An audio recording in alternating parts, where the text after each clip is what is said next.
Tsy manavaka na kristiana na tsy kristiana na mpandalan'ny fomban-drazana ny kandida mahiolona ny amin'ny hanavotana ny firenena.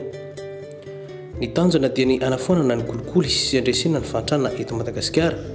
sady efa izay raha teo ny foto-kevitra ijoroany ny Tokos FM Matariny filohany Mahiolona André Christian Dieudonné. Tsy voatery akina amin'ny firenena hafa isika vao mandroso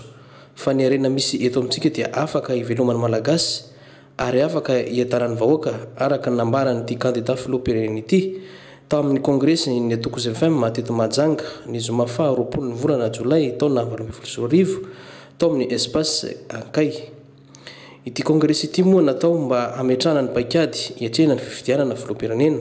ka solotenan'ny Tokos FM ao anatin'ny distrikta Raika amby Roapolo ato amin'ny faritra Mahajanga no nanatrika an'izany. Mila namenaka anaty sorta kasikety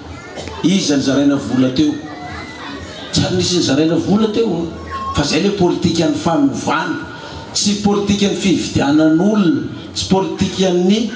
fanambatambazan'olona amin'izay vola kely nefa mandritry ny 5 taona dia ampantrahana ao le olo